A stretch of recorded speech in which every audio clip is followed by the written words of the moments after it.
शांति। बाबा का यज्ञ जो इतना विस्तार को पाया है, जो आज हम इतना बड़ा विश्व के अंदर ब्रह्मा कुमारी ईश्वरी विश्वविद्यालय को एक वट वृक्ष के रूप में देख रहे हैं, उसके पिलर्स हमारे यज्ञ के आदि रतन दादियाँ और हमारे मुख्य बड़े भाई, जिनकी आज अनुपम गाथा सुनाने की सेवा मुझे मिली है। 47 वर्षों तक इन दादियों के साथ, भाइयों के साथ सेवा करने का सौभाग्य मुझ आत्मा को मिला।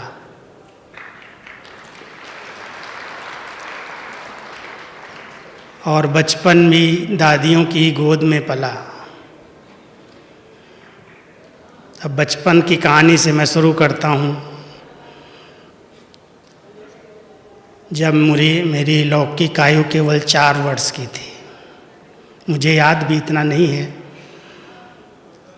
तब हमारी मातेश्वरी इस ईश्वरी विश्वविद्यालय की मुख्य प्रशासिका, प्रथम मुख्य प्रशासिका जगदम्बा सरस्वती माँ 35 दादियों को लेकर के हमारे एक छोटे से गांव में आई। वो गांव है उत्तर प्रदेश का, कानपुर के पास, जहाँ पर अभी तक भी पूरी साइंस की व्यवस्थाएं नहीं हैं। बिजली कभी कभी अभी आती है, लेकिन जब मातेश्वरी जी गई थी तब कोई भी साधन सुविधाएं नहीं थी। उन्होंने मेरे लौकिक घर में गीता पाठशाला खोली। उसी परिवार में पलने के कारण बीच बीच में जो पहले सेंटर चलता था, वहाँ पर एक ओवरसियर थे नहर के, उन्होंने ही कोठी पर अपना सेंटर शुरू किया था। तो मैं माता जी के साथ भोग खाने के लिए जाता था। और हमारी संस्था का गुरुवार का भोग क्या मशहूर है? खीर। तो मैं भी कभी कभी खीर खाने के लिए लौकिक परिवार के साथ, मम्मी पापा के साथ उस स्थान पर जाता था। उसके बाद बीच बीच में दादियाँ जब हमारे लौकिक घर में आने लगी, तो एक दादी जो कुछ समय पहले पिछले वर्ष ही शरीर छोड़ा, बेंगलोर में कुमारा पार्क सेंटर पर सरला दादी थी। और ये सरला दादी बहुत सरल स्वभाव की और बहुत अच्छे गीत गाती थी। उस समय बाबा ने, दादियों ने इनको कानपुर में सेवा केंद्र पर रहने के लिए कहा था। और कानपुर में मेरी लौकिक बहन और सरला दादी साथ साथ रहती थी। तो जब भी सेवाएं कम होती थी तो घर में आके 15 दिन 20 दिन रहती थी। और मैं भी उस समय 7-8 साल का था। स्कूल जाता था, फिर दादी के साथ खेलता था। और दादी बहुत प्यार से अपने पास बिठा के खिलाती पिलाती। वो बचपन का दिन कभी कभी याद आता है कि दादियाँ कितना निर्माणता के साथ, कितनी त्याग वृत्ति से, क्योंकि हमारे घर में, गांव में आप जानते हो, लेट्रिन बाथरूम भी बनने नहीं देते। अभी तो सब जगह बन गए हैं। उस समय पिताजी जब बनाने लगे तो गांव वालों ने बड़ा विरोध किया कि ऐसा थोड़ी होता है, घर के अंदर कहीं लेट्रिन होती है क्या। तो ये सब हमारी दादियाँ भी, दादी बाहर जाती थी जंगलों में सुबह सुबह उठ कर के, कोई साधन, कोई सुविधाएं गांव में नहीं। और ऐसे त्याग मूर्ति, तपस्या मूर्ति दादियों ने कैसे हम सबकी पालना की, कैसे यज्ञ की स्थापना की। वंडरफुल इनका त्याग था। कहाँ तो बाबा ने इतना प्यार से पालना की होगी दादियों की।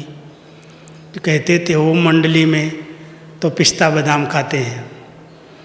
तो 14 साल तक जब तक कि एक संस्था कराची में हैदराबाद में रही, तब तक तो बहुत आराम से बाबा की लौकिक संपत्ति से इतनी सब बहनों की भाइयों की पालना हुई।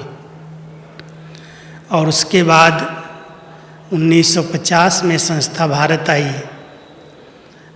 मई 1950 में आई, और 1-1.5 साल के अंदर बहुत बड़े बड़े पेपर आए।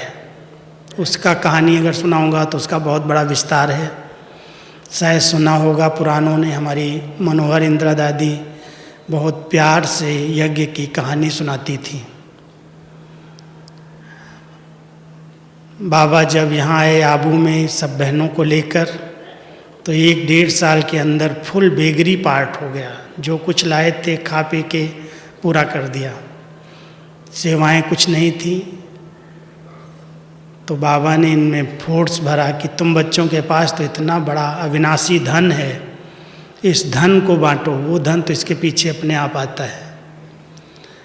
तो इन बहनों ने हिम्मत की और 52 में सेवाओं का प्रारंभ किया इलाहाबाद से, कुंभ से। चित्र उठाए और चित्र लेकर के वहाँ जब जाती थी तो भाई बहनें दादियों को देखती थी, छोटी छोटी उम्र में इतना चेहरे पर रौनक, इतनी प्योरिटी की झलक, जैसे साक्षात देवी कोई उतरी हो। 14 साल तपस्या करने के बाद तो दादियों को देख कर के ही सेंटर खुलने लगे। इलाहाबाद से ही सेवाएं प्रारंभ हुई और फिर उसके बाद दिल्ली, पंजाब, उत्तर प्रदेश, यहाँ सेवा केंद्र खुले।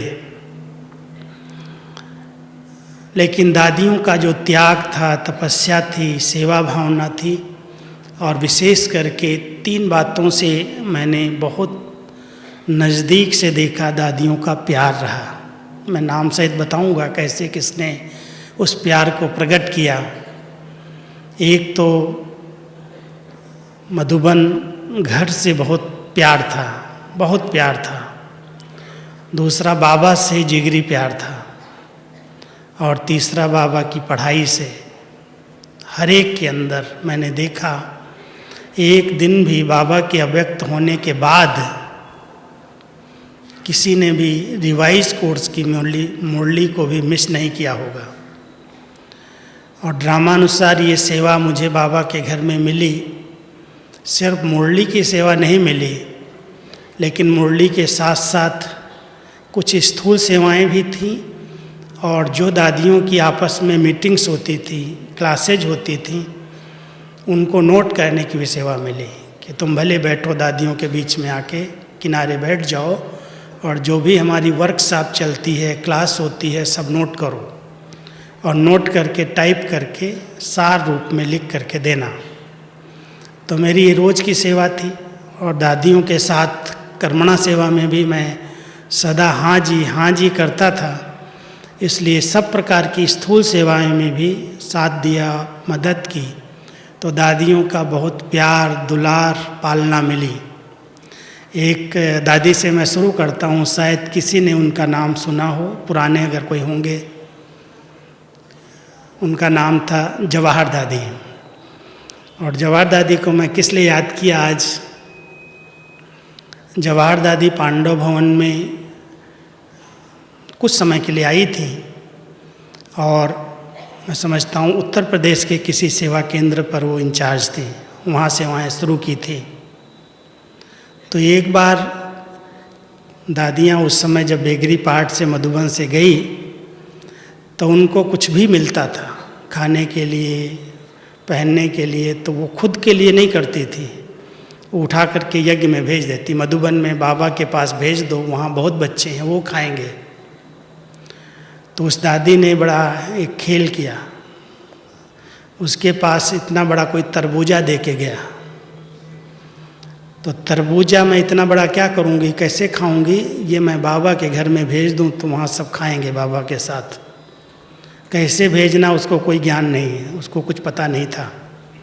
उसने अपनी चाकू से उस पर लिखा ब्रह्मा कुमारी, माउंट आबू, राजस्थान। तरबूजे पर लिख दिया और लिख करके एक भाई को बोला, जो ट्रेन आबू की तरफ जा रही हो उसमें रख के आ जाओ। अब आबू की ट्रेन वहाँ से आई, कितनी ट्रेन बदलते हुए वो कुछ दिन के बाद लुढ़कते हुए मधुबन में पहुँच गया। तो बाबा के पास आया, बाबा ने देखा कि ये तरबूजा और इस पर ऐसा लिखा है, कोई एड्रेस और नहीं है, कोई टिकट नहीं है, कहाँ से आया होगा। बाबा तो जाने जाननहार थे। बाबा कहते हाँ बच्ची, उसी बेटी ने भेजा होगा, वही ऐसी है भोली सच्ची बच्ची। तो ऐसी सच्ची बच्ची थी जो उसने इसी तरह का तरबूजा घर में भेजा और सब ने उसको प्यार से खाया।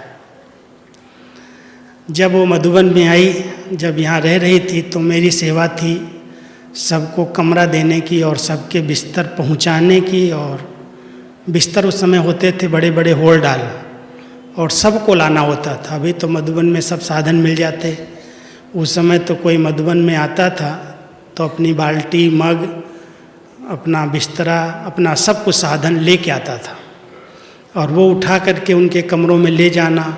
फिर जब वो जा रहे हैं तो उनके साथ में फिर गाड़ी तक छोड़ने आना। ये सेवा मेरी थी। सेवाएं तो सब प्रकार की थी, लेकिन ये खास सेवा इसलिए सुना रहा हूँ कि जब जवाहर दादी को हम लोगों ने जाने का दिन आया और विदाई लेने के लिए उनको क्लास में छुट्टी लेने जाना होता। छोटा हाल था। दीदी उनको गद्दी पर बिठा के उनका अनुभव सुनने लगी कि मधुबन में आई हो, क्या भरा है, क्या पाया है, सुनाओ। तो सब उनका बिस्तर लपेट करके बांध करके हमने तैयार किया और तैयार करके दादी को बोला, दादी आप छुट्टी लेकर के आ जाओ क्लास से। तो क्लास में छुट्टी लिया और छुट्टी लेने के बाद आई, कहती भाई मेरे को 2 मिनट स्नान करना है, आप 2 मिनट ठहर जाओ। हमने ठीक है। वो गई कमरे के अंदर और कमरे में जाके उसको पेट में कुछ दर्द पड़ा, क्या हुआ, और बिस्तर पर लेट गई। 10 मिनट हुआ, 15 मिनट हुआ, आधा घंटा, ट्रेन का टाइम, गाड़ी छूटने, क्या हुआ भाई। हम लोगों ने फिर जाके देखा तो दादी तो बाबा के पास चली गई, थी नहीं। ऐसे सब बिस्तर समेटा हुआ, सबसे छुट्टी ले लिया, सब तैयारी कर ली और बाबा की गोदी में उड़ के चली गई। ऐसे ऐसे दादियों के जब मैं देखता हूँ कि इतना बाबा से प्यार है, इतना बाबा के घर में ही मुझे जाना है, 1 सेकंड में ऐसे क्या होगा, चली गई। तो वो जवाहर दादी थी जो इतना बाबा से सच्चाई का प्यार था। और यज्ञ के अंदर ऐसे जो बाबा के बच्चे थे वो बड़े निश्चय बुद्धि, बहुत भावना वाले, बाबा से, मधुबन से, पढ़ाई से बहुत प्यार। अब दूसरी दादी की कहानी सुनाता हूँ। आपने शायद सुना होगा संतरी दादी का नाम। किसने किसने सुना है? अच्छा, सब ने सुना है, कभी काफ़ी हैं। संतरी दादी बाबा की फेवरेट संदेशी थी और कलकत्ता में परदादी के साथ रहती थी। परदादी जानते हो ना, निर्मल शांता दादी। बाबा की जो लौकिक पुत्री निर्मल शांता दादी थी, दादी के साथ ही संतरी दादी रहती थी और संतरी दादी भी लौकिक में बाबा की बहू लगती थी। चचेरे भाई का जो बेटा था विश्व किशोर दादा, बाबा का बहुत राइट हैंड था और उनकी युगल थी संतरी दादी। और संतरी दादी बिल्कुल भोली, सच्ची, ईमानदार, बाबा की एकदम, कहता था बाबा सचली कौड़ी जैसे, बिल्कुल सच्ची। जब बाबा कह दे वो ट्रांस में जाती और बिल्कुल एक्यूरेट संदेश लेके आती थी। और मैं समझता हूँ रोज़ सवेरे सवेरे बाबा के पास जाती थी, अमृत वेले 2 बजे सोए सोए बाबा के पास चली जाती, कोई भी संदेश लाना होता ले आती। तो एक दिन इंद्रप्रस्थ में वो रहती थी, उस समय इंद्रप्रस्थ बन गया था। तो शाम के समय मेरे को बुलाया कमरे में और कहती है भैया मेरे को सुबह जाना है, तुम्हारे पास जो माल खजाना है वो ले आओ। ये दादियाँ माल खजाना कहती थी क्लासेज मुरली को। तो मेरे कहती है तुम्हारे पास जो माल खजाना है सब ले आओ, जो तुमने टाइप किया है, जो मुरलियाँ हैं मेरे को चाहिए अभी। मैंने कहा दादी आप सवेरे जाएंगी? मैं सवेरे दे जाऊँगा आके। नहीं हमारी पैकिंग हो रही है सब सामान, तुम अभी जाओ कमरे में ऑफिस में, और अभी ले आओ। रात के 8:30-9 बजे की बात है। तो मैं गया कमरे में और जो मेरे पास मुरलियाँ थीं, क्लासेस थी, टाइप किया हुआ एक लिफाफा बनाया और लिफाफा बना के दादी को हाथ में दिया। हमने कहा दादी आप सवेरे जाओगी, सवेरे मिलेंगे या नहीं, अभी से गुड नाइट। और ऐसे याद प्यार दे के और मिल के मैं टोली ओली खा के दादी से, दादी तो बचपन से बहुत प्यार करती थी। चला गया मैं कमरे में और सुबह सुबह समाचार मिलता है सुबह 5 बजे, पौने 5 बजे योग के बाद कि संतरी दादी ने 2 बजे शरीर छोड़ दिया। बिस्तर पर लेटी है। जो उनके साथ बहन थी उसको भी पता नहीं चला कि ये दादी सोई हुई आज, क्यों इतना देर तक सोई है। शायद यह ट्रांस में चली गई होगी, क्यों बीच बीच में अमृत वेले जाती थी बाबा के पास। तो देखा है तो उठ ही नहीं रही है, तो हिलाया तो देखा यहाँ तो है ही नहीं, तो चली गई वतन में। तो ऐसी दादियों का एकदम लास्ट तक भी पढ़ाई से बहुत प्यार रहा, मधुबन से बहुत प्यार रहा। तो संतरी दादी की एक कहानी और सुनाता हूँ। जब मैं पहली बार आया 71 में, तो 1 मास में मधुबन में रहा, पहले सेवाएं की। तो संतरी दादी उस समय मधुबन का स्टोर जो है कपड़े का, सामान का, वो संभालती थी। हम लोग जो आते थे सौगात देना, कोई भी कपड़े वगैरह चाहिए, कोई को भी कुछ चाहिए, यज्ञ का पूरा स्टॉक उनके हाथ में ही था। तो एक दिन मेरे को बुलाया और कहने लगी, जब मेरे वापस जाने के दिन थे नज़दीक, कि तुम अपनी अटैची मेरे पास ले आओ। और उस समय अटैची तो ये गत्ते वाली नहीं होती थी, वो लोहे का टैंक होता था, लोहे के छोटे छोटे टैंक होते थे। तो लोहे की पेटी थी मेरे पास। तो मैंने कहा पता नहीं मेरी पेटी क्यों चेक करेंगी, क्या है, ऐसा तो नहीं कोई ने कुछ चोरी किया हो तो पेटी सबकी चेक कर रहे होंगे। तो बड़े डरते डरते मैं गया कमरे में, अपनी पेटी लेके आया। पेटी में तो मेरे पास कुछ था ही नहीं ज़्यादा, 1-2 ड्रेस जो मधुबन के लिए बनाई थी, कुछ कपड़े होंगे, कुछ था सामान थोड़ा बहुत लाया। दादी ने कहा यहाँ रख दो, कमरे में मेरे रख के जाओ। मैं कमरे में रख के आया। तो दूसरे दिन जब गया तो मैंने देखा वो पेटी फुल भरी हुई कपड़ों से। कहती है अभी ले जाओ इसको। मैंने कहा दादी इसमें क्या डाला है आपने? कहती है दीदी ने मुझे कहा है, दीदी मनमोहिनी, कि ये भाई जो है ये जा रहा है गांव में और इसको अच्छी तरह से फुल ड्रेसेस, और उस समय हांग कांग के पैंट सूट आते थे मधुबन में, और वही हम सबको मधुबन वालों को मिलते थे पहनने के लिए। तो पैंट सूट थी, 8-10 जोड़ी पैंट सूट हमारी अटैची के अंदर सजी हुई, पूरी भरी हुई अटैची। कहा दादी मैं क्या करूँगा और किस लिए आप इतना दे रही हैं मुझे? तो दादी कहती है बड़े प्यार से, कहती है देखो दीदी कहती है ये बालक जो है यहाँ रह सकता है, और यहाँ रहने के लिए तुमको लौकिक घर से छुट्टी चाहिए, और लौकिक घर में तुम इकलौते बेटे हो, क्योंकि मेरे पिताजी 3 भाई और उन 3 भाइयों के बीच में मैं अकेला बेटा। तो दादी को ये लगता था कि इनको तो मधुबन की छुट्टी कैसे मिलेगी। तो ये बात जब दीदी ने संतरी दादी को कही कि इसको यहाँ पर रख सकते हैं, तो संतरी दादी ने बड़ी युक्ति से पेटी मेरी तैयार कर दी। तो मैंने मना किया दादी मैं ये क्यों ले जाऊँ? कहती है रोज़ कोई एक ड्रेस नई पहन के घूमना तो तुम्हारे लौकिक वाले तुम्हारे पर बंधन नहीं डालेंगे, समझेंगे संस्था गरीब नहीं है। 1 महीने में जाके इतना लेके आया, इतनी सौगातें लेके आया, इतनी ड्रेसेज लेके आया, 1 महीने के लिए आया था, तो तुमको छुट्टी सहज मिल जाएगी। क्योंकि दादी ने मेरे को एक दिन पहले हमारे इंटरव्यू में पूछा, वो जो पांडव भवन में बगीचे में बाबा का झूला पड़ा है, वो झूले पर एक तरफ मुझे बिठाया, और मैं तो डरता था क्योंकि मेरी उम्र तो केवल उस समय 15 साल थी। तो मैं दादी को बोला दादी अगर दीदी चाहती है तो मैं रह सकता हूँ मधुबन में। तो मेरे से पूछने लगी तुम्हारे लौकिक में कौन कौन है? तो जब मैंने बताया कि एक बहन है वो तो सेंटर पर है, पहले ही आ गई है, और हम अपने पिताजी के 3 भाइयों की दुकानें हैं, खेती है, घर हैं, और मैं इकलौता बेटा हूँ। और मैं 9th में पढ़ता हूँ। दादी ऐसे देखती मेरे को नीचे से ऊपर तक, कहती तेरे को तो छुट्टी मिलना मुश्किल है, और अगर छुट्टी मिले तो तुम 18 साल का जब होना ना, 3 साल और पढ़ लो, उसके बाद आ जाना। तो मेरे मुंह से ऐसे अचानक निकला, दादी अभी तो विनाश होने वाला है। बाबा कहता है विनाश होने वाला है तो मैं पढ़ के क्या करूँगा? तो दादी हंसने लगी, कहती अच्छा ठीक है, विनाश तो होगा, लेकिन अगर मान लो तुम्हारी बहुत दिल है तो तुम अपने पिताजी की चिट्ठी लेकर के हाई स्कूल करके आ जाना। इतनी छुट्टी दे दिया।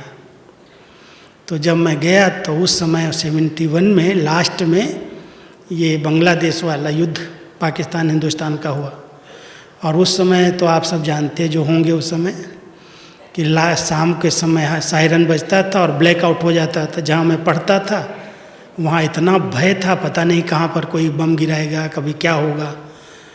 तो मुझे तो पक्का हो गया कि विनाशुर हो गया, अभी अब मुझे यहाँ नहीं रहना है। मैंने पिताजी को बोला कैसे करके मेरे को चिट्ठी दे दो। तो बहुत पक्के थे, निश्चय बुद्धि थे। तो बस मेरा लास्ट दिन पेपर जो हुआ हाई स्कूल का, मैंने उसी दिन ही लास्ट दिन पेपर दिया और वहीं से ट्रेन पकड़ी और सीधा मधुबन आ गया चिट्ठी लेके। जब मधुबन में आया तो दादी गेट पर ही घूम रही थी, दादी प्रकाश मणि बहुत एक्टिव थी, वो तो पूरा प्रशासन उनके हाथ में था। तो दादी मिल गई, कहती तुम कैसे आया, तुमको चिट्ठी मिली, छुट्टी मिली है? हमने कहा हाँ दादी मैं लेके आया हूँ। तो जब चिट्ठी वहीं पर मंगा ली, खड़े खड़े पढ़ने लगी गेट पर ही। तो उसमें पिताजी ने बड़े अच्छे शब्द लिखे थे कि इस धरा पर स्वयं भगवान नई सृष्टि बनाने के लिए आया है, और हमारे बच्चों को अगर उसमें सहयोग देने का भाग्य मिल जाए तो इससे बड़ा भाग्य और क्या होगा। और दादी मेरी एक रिक्वेस्ट है कि इनको तो सरेंडर करने के लिए आप छुट्टी देंगे, लेकिन हो सके तो मुझे भी चांस दे देना। तो ये जब दादी ने पत्र पढ़ा तो उनको तो ऐसे लगा कि ये तो बड़े निश्चय बुद्धि परिवार है, बहुत पक्के हैं। तो अच्छा ठीक है जाओ। एक माता जी यहाँ थी हमारे मधुबन में सेवा पर, आवास निवास विभाग वो संभालती थी, यही बिस्तर वाला डिपार्टमेंट, तुम इनके साथ सेवा करो। यहाँ मधुबन में एक भाई हैं, अभी साबुन फैक्ट्री देखते हैं, पाठक भाई, वो पाठक भाई वहाँ सेवा करते थे और मुझे उनके साथ सेवा में भेज दिया। और उसके बाद तो सब कर्मणा सेवाएं यज्ञ के अंदर, धोबी घाट करना, सुबह पानी गर्म करना, रोटियां बनाना चूल्हे में। उस समय तो साधन नहीं थे साइंस के, सब मैनुअली ऐसे ही चलता था। और जितने लोग आते थे उनको सवेरे सवेरे 4 बजे से गर्म पानी की बाल्टियाँ एक जगह गर्म करना, सबके कमरों में पहुँचाना। और मैं तो छोटा था, ये सब खेल खेल में करता था, सब भाइयों के साथ मिल करके पानी पहुंचाते थे, फिर रोटी बनाने जाने जाते थे, फिर धोबी घाट करते थे, फिर कमरों की सफाई करते थे। तो ये खेल खेल में सेवाएं करते थे और दादियाँ बहुत प्यार करते थे। इन पूर्वजों की एक विशेषता ये थी कि अगर कोई ने सेवा की है तो उसकी दिल भर के खातिरी करते थे। मान लो मैंने धोबी घाट किया और अगर झटका लगाया कपड़ों को तो हमको डबल हलवा मिलता था गरम गरम। जो दूसरे करने वाले थे, सुखाने वाले, नील लगाने वाले, पानी से निकालने वाले, उनको सिंगल, लेकिन धोबी घाट में सटका मारा है इसलिए डबल। और फिर इसके बाद अगर कोई ने कमरों में बाल्टी पहुंचाई पानी की तो इतनी बढ़िया टोलियां मिलेंगी, फिर कोई ना कोई गिफ्ट मिलेगी, कभी कोई ड्रेस मिल जाएगी, कभी कोई गिफ्ट मिल जाएगी। तो इस प्रकार से पालना देने का जो संस्कार था ना, उससे पूरा यज्ञ बंधा हुआ था और सेवा के लिए कोई ना नहीं कर सकता था। जो कोई ने कुछ काम किया थोड़ा बहुत, दादियों ने दिल भर के उनकी पालना की। और फिर धीरे से कोई शिक्षा देनी हो तो बहुत युक्ति से देते थे। और दीदी की शिक्षाएं जो ऐसी थी, दीदी नियम और मर्यादाओं में, दीदी मनमोहिनी सुना होगा, दीदी मनमोहिनी को बाबा ने 65 में जब मम्मा ने शरीर छोड़ा तो मम्मा की सीट पर, मम्मा की चारपाई पर दीदी को रखा। दीदी पहले दिल्ली जोन की इंचार्ज थी, वहाँ सेवा करते थे। तो दिल्ली जोन से मंगा करके दीदी को बाबा ने अपने साथ रखा 65 में। और दीदी नियम मर्यादाओं में लॉ एंड लॉ का बहुत पक्का बैलेंस था। तो जब ये 72 शुरू हुआ और मैं मधुबन में आ गया, तो एक दिन अचानक दीदी और दादी दोनों की कुछ तबीयत बिगड़ी और इलाज के लिए दोनों बॉम्बे चली गई। तो बॉम्बे जब गई तो सब मधुबन वालों का तो बाबा के बाद इनसे बहुत प्यार था, और तो कोई था ही नहीं, यही हमारे माता पिता थे। तो दीदी दादी ने ऊपर बॉम्बे से क्या मैसेज दिया कि जो भी मधुबन निवासी हैं सब बॉम्बे आएँ, बीच बीच में चक्कर लगा के जाएँ, दादियों से मिल के जाएँ और बॉम्बे घूम के जाएँ। तो बॉम्बे घूमने की छुट्टी सबको तो मिल गई, लेकिन जो भाई टाइप करता था उसको नहीं मिली, क्योंकि मुरली टाइप करना अगर बंद कर देगा तो मुरली टाइप नहीं हुई तो ब्राह्मणों की कंप्लेन आएगी कि आज मुरली नहीं आई, आज क्या हो गया। तो वो बेचारा ऐसे बैठा था उदास, तो मैं साथ में बैठा था, मैंने क्या हुआ, कहता सबको बॉम्बे जाने की छुट्टी मिली है, मुझे नहीं मिल रही है, तुम मेरे साथ टाइप सीख सकते हो क्या। तो मैंने कहा मुझे टाइप सिखा दो, तो इससे अच्छा और क्या होगा। तो टाइप सिखाने की जब बात आई तो कहा मैं पूछता हूँ। तो उसने ट्रंकाल लगाया और पूछा कि दादी एक यूपी का भाई है, हिंदी बहुत अच्छी है, अगर आप छुट्टी दो तो मैं इसको टाइप सिखाऊं, क्योंकि मेरे बॉम्बे आने की छुट्टी नहीं मिल रही। तो दीदी ने दादी तो दीदी के बिना कुछ करती नहीं थे, तो बहुत बड़ी जोड़ी थी, सुना होगा शरीर दो आत्मा एक। मानो दादी को अगर कोई बात कहते हैं तो दीदी को कहते हैं तो दादी, एक दूसरे से बिना राय लिए कोई छुट्टी नहीं देते। तो दादी ने दीदी को बताया कि ऐसे ऐसे भाई है और टाइप सीखना चाहता है और भाई सिखाना चाहता है, आपकी क्या राय है। तो दीदी कहती है उसको सिंधी सीखनी पड़ेगी, बिना सिंधी सीखे वो टाइप क्या करेगा, पहले उसको पूछो सिंधी सीखेगा। तो मेरे को जब मैसेज मिला तो वहाँ हमारे साथ मधुबन में 3 दादाएँ थे, सुना होगा आपने, दादा विश्वरतन, दादा आनंद किशोर और दादा चंद्रास। तो सब एडवांस पार्टी में चले गए। एक चौथा दादा भी था, अर्जुन दादा, वो हमारे साथ हंसने बहलने वाला, वो अलग था। लेकिन ये 3 दादाओं की बहुत बड़ी यज्ञ के अंदर जवाबदारियाँ थीं।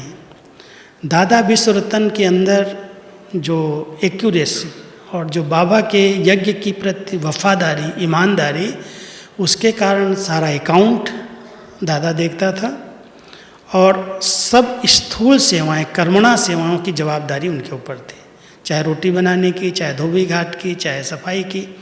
जो हम सेवाधारी जाते थे दादा के साथ ही हम सेवा करते थे। तो दादा ने कहा अच्छा सिंधी सीखने की बात दीदी कर रही है, मैं तुमको सिखा दूंगा। दादा की राइटिंग बहुत अच्छी थी, बहुत मोती जैसे अक्षर थे, एक्यूरेट लिखते थे। तो दादा ने कहा तुम सवेरे योग के बाद मेरे पास आधा घंटा रोज आओ, मैं तुमको 1 हफ्ते में बिल्कुल सिंधी सिखा दूंगा। तो मैं सवेरे सवेरे जाता तो दादा मुझे का खागा वही हिंदी, माना सिंधी लैंग्वेज नहीं सीखी, लिपि सीखी। लिपि जो राइटिंग होती है, जो दादियाँ पढ़ती हैं, जो आज भी मुरली जो पढ़ती ना, दादी रतन मोहनी दान की दादी, वो है हिंदी ही लेकिन लिखत सिंधी है, उर्दू जैसा। तो दादा ने मुझे सचमुच 1 हफ्ते में सिंधी पढ़ना और लिखना सब सिखा दिया। स्टूडेंट तो था ही, पढ़ता था।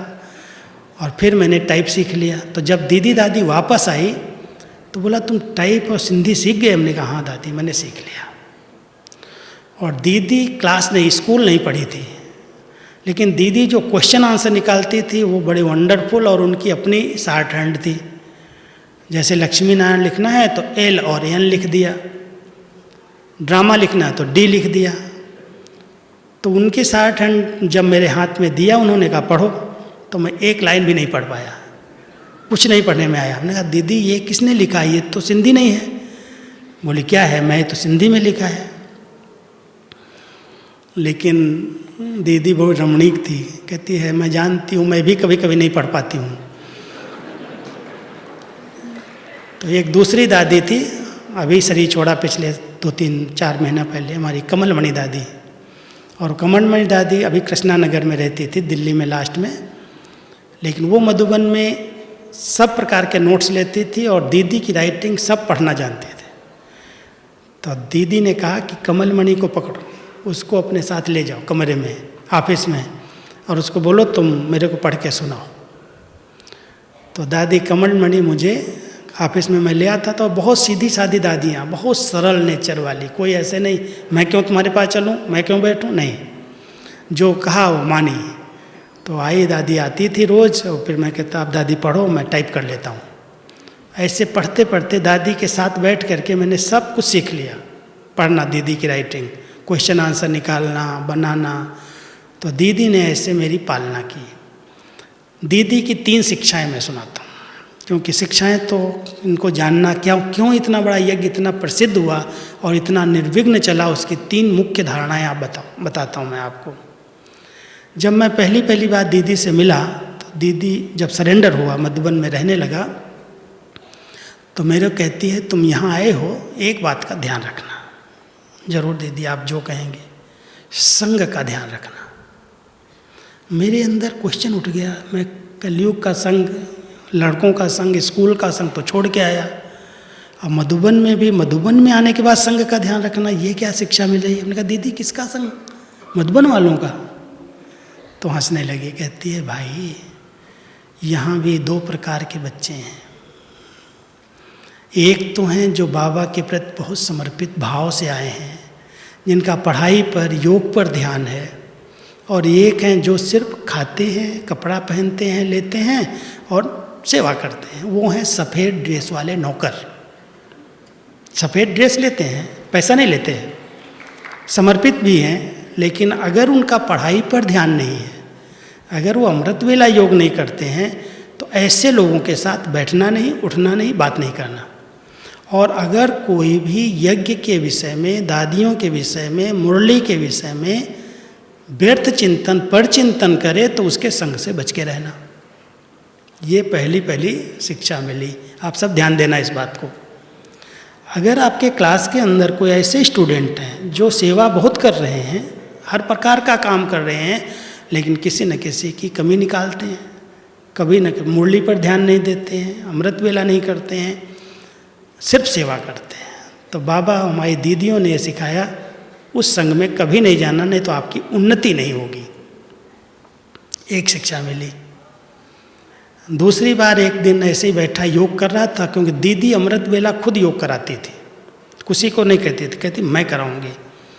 तो दीदी 4 बजे तैयार होकर सबसे पहले बैठ जाती थी योग में, और कौन कैसे योग कर रहा है सबके ऊपर नज़र रहती थी। कब कौन उठ गया और कौन नहीं आया, सबके ऊपर नज़र थी। तो एक दिन की रमणीक बात सुनाता हूँ, क्योंकि दीदी दादी ने हम लोगों के जो योग को पक्का किया, अमृत वेला और मुरली क्लास पक्का किया, उसके पीछे दीदी की बड़ी मेहनत थी। एक दिन दादी को कहती है, दादी क्लास की हाजिरी कम है, जितने होने चाहिए उतने नहीं हैं, जितने हैं मधुबन में उतने यहाँ आगे नहीं बैठते, कहाँ रहते हैं? आप अमृत वेले योग के समय उठ के जाओ और चेक करो कहाँ पर कौन सोया है और कौन क्या कर रहा है। तो एक दिन हमारी दादी प्रकाशमणि और दादी के साथ मोहिनी बहन थी।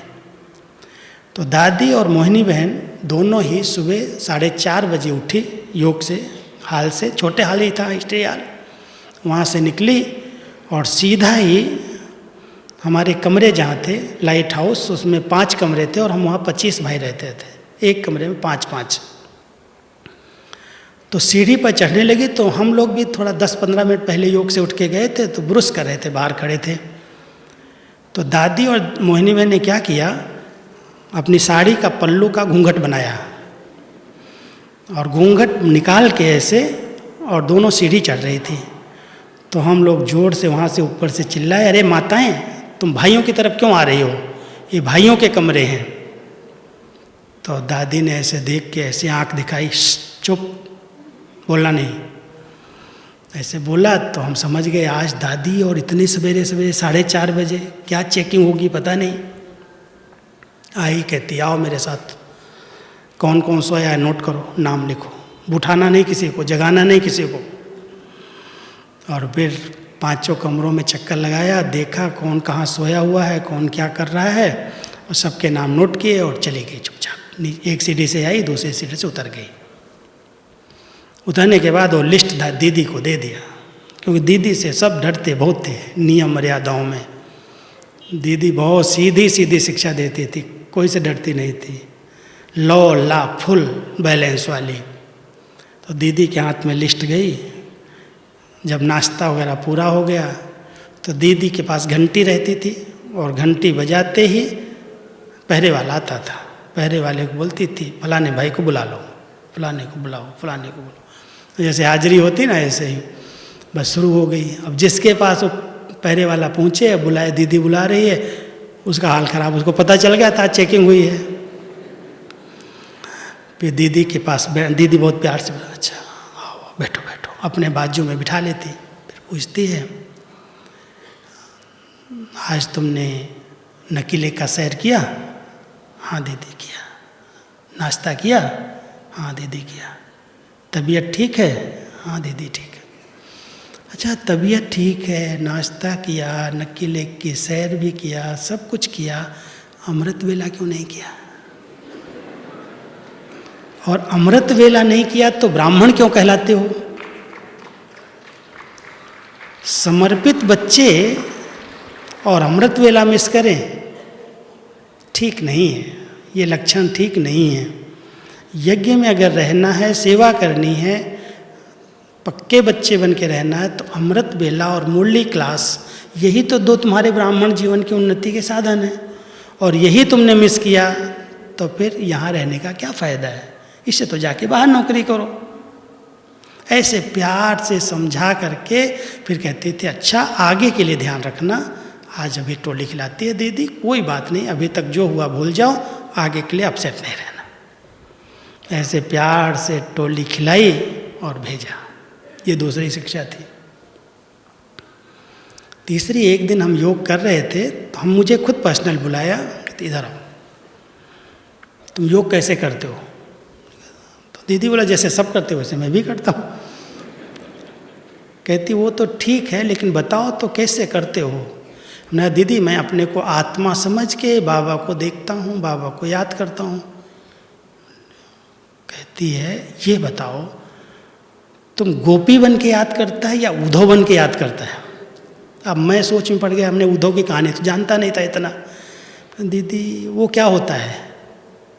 बोली जो गोपियाँ थी ना, वो भगवान के साथ मौज करती थी, मस्ती करती थी, खुशी में रूह रियान करती थी, और उद्धव को बड़ा गुस्सा आता था। कहती थी ये गोपियों को पता नहीं किसके साथ डांस कर रही, किसको नचा रही हैं, किसके साथ मटकी फोड़ रही हैं।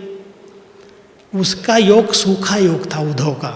वो ज्ञानी था, वो समझदार था, लेकिन वो ऐसे बैठता था सीरियस। ऐसा उद्धव बन के योग नहीं करना। समझ रहे पांडव भाई लोग? अरे गोपी बन के योग करो, जो भगवान को बांध दो रस्सी में। इतना स्नेह करो, बाबा इतना प्यार दे रहा, इतनी पालना दे रहा। और दीदी का नाम लौकिक में गोपी था, लौकिक में गोपी नाम था। और दीदी जब योग में बैठती थी तो बाबा के प्यार में खो जाती थी, और अगर डांस शुरू किया तो ट्रांस में आधा चले जाते थे। इतना साकार में बाबा से प्यार था दीदी का। तो गोपी बन के मुरली सुनो, गोपी बन के योग करो, बहुत स्नेह के अंदर करो, ताकि सूखापन नहीं दिखाई दे। ठीक है। एक दिन कहती है इधर आओ, तुम ब्रह्मा कुमार हो? हमने कहा हाँ दीदी मैं ब्रह्मा कुमार हूँ। हमने कहा पता नहीं आज क्या बोली, क्योंकि ब्रह्मा कुमार कहलाना तो अच्छी बात है ना। तो हमने कहा हाँ दीदी ब्रह्मा कुमार तो हूँ। ब्रह्मा कुमार नहीं, तपस्वी कुमार बनना। ब्रह्मा कुमार आजकल सफ़ेद ड्रेस और बैज लगा लेते, नियमों पर नहीं चलते। तपस्वी कुमार बन के दिखाना। तो दीदी की ये शिक्षाएं हैं। और दीदी पक्की एकदम नियम मर्यादाओं में एकदम दृढ़, एक बल एक भरोसा, एक बाबा दूसरा न कोई। और दीदी दादी की जोड़ी ऐसी, संस्कार एक नहीं थे, संस्कार अलग अलग दोनों के। लेकिन जो आज यज्ञ की इतनी बड़ी वृद्धि हुई, विस्तार हुआ, आज किसी संस्थापक के जाने के बाद उसके टुकड़े हो जाते। लेकिन इन दादियों ने, इन बहनों ने एकता के सूत्र में अपने को बांध करके यज्ञ को हिलने नहीं दिया। कितना भी सहन करना पड़े, सामना करना पड़े, झुकना पड़े, ये पिल्लर्स, ये पूर्वज हैं जिनको हम याद कर रहे हैं आज। एक दिन की बात और रमणीक सुनाता हूँ आपको। कुछ मारवाड़ी माताएं हमारे यज्ञ में शुरू हुई आना बिहार की तरफ से। तो मारवाड़ी माताओं के साथ सामान बहुत होता खाने पीने का, वो लेके चलती ट्रेन में, क्योंकि बाहर तो खाना नहीं है। और जब बच जाता था तो वो समझती थी नौकर को दे दे, इधर उधर फेंकने की बजाय। तो हमारे पास कारपेंट्री डिपार्टमेंट पांडव भवन में नीचे बना था, विशाल भवन के नीचे। तो जब माताएं आई तो उन्होंने अपना बचा हुआ खाना उन भाइयों को दे दिया जाके। एक दिन दिया, भाई लोगों ने ले तो लिया लेकिन फेंक दिया कि बचा हुआ खाना मेरे क्यों देती हैं। दूसरे दिन दूसरी बार एक ग्रुप आया, फिर ऐसा ही किया उन्होंने, बचा हुआ खाना कारपेंटर डिपार्टमेंट में दिया है भाइयों को। अब भाइयों को थोड़ा खराब लगा, वो सब आए मिल करके दादी जी के पास, दादी आप इन माताओं को समझाओ, ये माताएं मेरे को क्या समझती हैं, अपना बचा हुआ खाना मेरे को देती हैं, हम तो समर्पित बाबा के बच्चे हैं। तो दादी को बड़ा ख्याल आया इन माताओं को ऐसा क्यों होता है। तो बुलाया माताओं को, भाई आप लोग अपना बचा हुआ खाना इन भाइयों को क्यों देते हो। बोला दादी मैं भाइयों को थोड़ी देती हूँ, मैं तो नौकरों को देती हूँ। तो दादी कहती है नौकर और भाई क्या अंतर है, इनका क्या अंतर है, तुमको क्या लगता है ये नौकर हैं या भाई हैं। बोली दादी नौकर ही तो सफ़ेद रंगीन ड्रेस पहनते हैं, भाई लोग हमारे रंगीन ड्रेस क्यों पहनेंगे, और ये जितने काम करें सब रंगीन ड्रेस पहन रहे हैं, इसलिए मुझे समझ में नहीं आता है कि नौकर कौन है भाई कौन है। तो मैं तो समझिए नौकर लोग हैं। तो बस दादी के अंदर जो चला चिंतन आ गई क्लास के बीच में, सबको बुलाया और बोलती है पांडव हमारे भाई, तुम्हारे पास जितनी रंगीन ड्रेस है सब वापस करो, रिटर्न करो। और दीदी कहे, दीदी और दादी का थोड़ा सा यहाँ पर विचारों में अंतर। दीदी कहे दादी अगर इनको हम सफ़ेद ड्रेस पहनाएंगे तो ये भंडारे वाले कितना ख़राब करेंगे, कितना साबुन चाहिए, कितनी मेहनत चाहिए धुलाई की। और कारपेंट्री में काम करने वाले अगर रंग सफ़ेद ड्रेस पहन के कारपेंट्री करेंगे तो उनके कपड़े कितने चाहिए।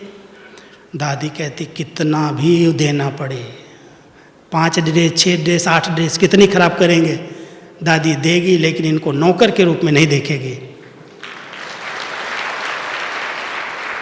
बस दीदी दादी ने बस दोनों ने कहा दी दादी जैसा आप कहेंगी।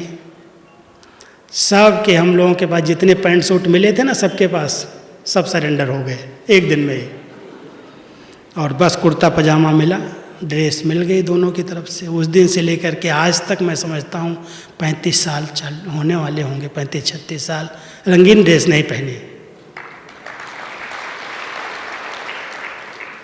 हमारी दीदी और दादी ने यज्ञ के अंदर जो पालना की, जो स्थापना में यज्ञ को इतना आगे बढ़ाया, एक दादी नहीं लेकिन अब चंद्रमयी दादी की बात सुना दूँ, पंजाब वाले बैठे हैं, लास्ट दिन की बात सुनाता हूँ। बीच की पालना तो अलग थी दादी की। लास्ट दिन जिस दिन यहाँ से बेंगलोर जा रही थी, गेट पर गाड़ी खड़ी किया, और मेरा ऑफिस जो है लिटरेचर के ऊपर है पांडव भवन में। गेट पर गाड़ी खड़ी करके कहती है राजू को बुलाओ, चंद्रमणि दादी। तो मैं ऊपर से आया दौड़ करके, मैं दादी क्या है आप तो अभी जा रहे हैं। बोला मैं बेंगलोर जा रही हूँ और मुझे रास्ते के लिए वहाँ के लिए तुम इतनी मूर्तियाँ ले आओ, पढ़ाई का जितना आपके पास अच्छा अच्छा खजाना है वो सब ले आओ। दादी ने कम से कम 15 मिनट गेट पर गाड़ी खड़ी रखी, और जब तक मैं ऊपर गया कुछ फ़ोटो स्टेट किया, तैयार किया, लाया और ले करके गई। और वहाँ से फिर वापस तो समझते हो कैसे आई, चली गई बाबा के पास अचानक बेंगलोर में। तो दादी चंद्रमणि को भी मैंने देखा, पढ़ाई से बाबा से जिगरी प्यार, एक बाबा दूसरा न कोई।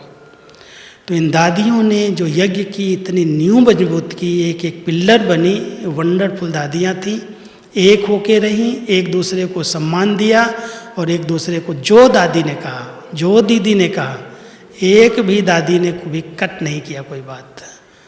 कोई ने नहीं कहा दादी ये कैसे हो सकता है, दादी कह रही है। विश्वरतन दादा थे ना, अब दूसरी बात सुना दो, तीनों दादाओं की बात सुना के 10 बजने वाला मैं पूरा करूँगा। पूर्वजों की कहानी बहुत बड़ी है। तो दादा विश्वरतन क्लास के समय कभी कभी पहरा होता था, हम सब का पहरा लगता था, उधर मुरली क्लास चलता था, उधर पहरा होता था। और अगर किसी दिन हम लोग पहरे पर ना आए तो दादा हमको एक बात कहता था, देखो दादी ने तुम्हारी ड्यूटी लगाई है, और अगर कुछ नुकसान हो जाएगा तो सारा बोझ तुम्हारे पर चढ़ेगा। और अगर कोई चीज़ तुम्हारी मिस हो रही है, मान लो क्लास चल रहा है, योग चल रहा है, बाबा आए हुए हैं और तुम्हारी पहरे की ड्यूटी है, तो ऐसे नहीं तुम पहरा छोड़ करके बाबा की मुरली सुनने चले जाओ कि श्रीमत तो कहती मुरली सुनो पहले। नहीं, हमारा कुछ भी मिस नहीं होता। अगर हमने दादियों की, बड़ों की आज्ञा मानी है तो बाबा को जो कुछ देना होगा अपने आप दे देगा। हम मिस नहीं करें। जो सेवा मिली है उसको एक्यूरेट करो, वफादारी से करो, भले आपकी मुरली मिस हो, आपकी पिकनिक मिस हो, आपका क्लास मिस हो, बाबा आपको उसका रिटर्न करेगा। तो दादा ऐसे आज्ञाकारी, इतने सपूत बाबा के वफादार, जो दादियों ने कहा और दादा ने किया। कभी नहीं कहा दादी मैं रात भर पहरा। दादा को लास्ट तक भी कमरा नहीं था, अपना कमरा पर्सनल। लास्ट में मिला जब हमारे पास बना अपने हवाई महल के ऊपर कमरे, तब दादा को कमरा अलाट हुआ। पहले ईशु दादी का ऑफिस, बाबा का जो ऑफिस था, उसी चारपाई पर सोए, और रात को बाथरूम के लिए गेट पर बाथरूम था, वहाँ जाते थे। कोई भी उनके पास फैसिलिटी नहीं। चंद्रहास दादा का अपना कमरा नहीं था, जहाँ रिकॉर्डिंग करते थे वहीं पर वो सोते थे। इन दादाओं ने बहुत त्याग करके, जबकि दादा चंद्रहास हमारे यज्ञ के अंदर जितना कंस्ट्रक्शन हुआ, जितने मकान बने उनके, वही इंजीनियर थे। इंजीनियरिंग पढ़ी नहीं, लेकिन पूरे ही मकान उन्होंने बनवाए। और दादा आनंद किशोर जो थे वो बहुत अच्छे इंग्लिश के मास्टर थे। जो पत्र लिख दें सरकार को, उनके पत्र को कोई कट नहीं कर सकता था। बहुत अच्छी राइटिंग, बहुत अच्छा उनका शब्दों का मेल, वो इंग्लिश में मास्टरी थी। और पूरा ऑफिस दादा संभालते थे, आनंद सो दादा। और जब पहले पहले हमारी संस्था की दादी प्रकाश मणि जी, दादी रतन मोहिनी, आनंद सो दादा, तीनों ही विदेश सेवा पर 1 साल के लिए गए 52 में। और वहाँ पर 1 साल हांगकांग, जापान, उधर सेवा करके, और वहाँ से लाए क्या मालूम, क्या लाए थे? पूरा स्टीमर चित्र बनवा करके लाए, कुछ नहीं लाए पैसा, और चित्रों का स्टीमर भर करके लाए। झाड़, त्रिमूर्ति, गोला, यही मुख्य हमारे चित्र थे। वो सारे चित्र भर करके लाए और फिर भारत के अंदर सेवाएं प्रारंभ की। तो इन दादाओं ने, हमारी दादियों ने त्याग, तपस्या और सेवा के बल से, एक बाबा दूसरा न कोई, इस निश्चय के आधार से ये हमारे पूर्वज हैं। और इन पूर्वजों की कहानी तो, और ड्रामा अनुसार मुझे हर दादी के समीप आने का सौभाग्य मिला, क्योंकि मैं मुरली पढ़ता, लिखता, टाइप करता, इनसे पूछता। तो दादियों के साथ रहने का, खेलने का, हंसने का, खाने पीने का, सब प्रकार का सौभाग्य मिला। इसलिए पूर्वज आत्माओं के आधार से यज्ञ आज इतना आगे बढ़ा है, और आज इसका जो फाउंडेशन इतना मजबूत है, उसके आधार से कोई भी इसको हिला नहीं सकता। ओम शांति।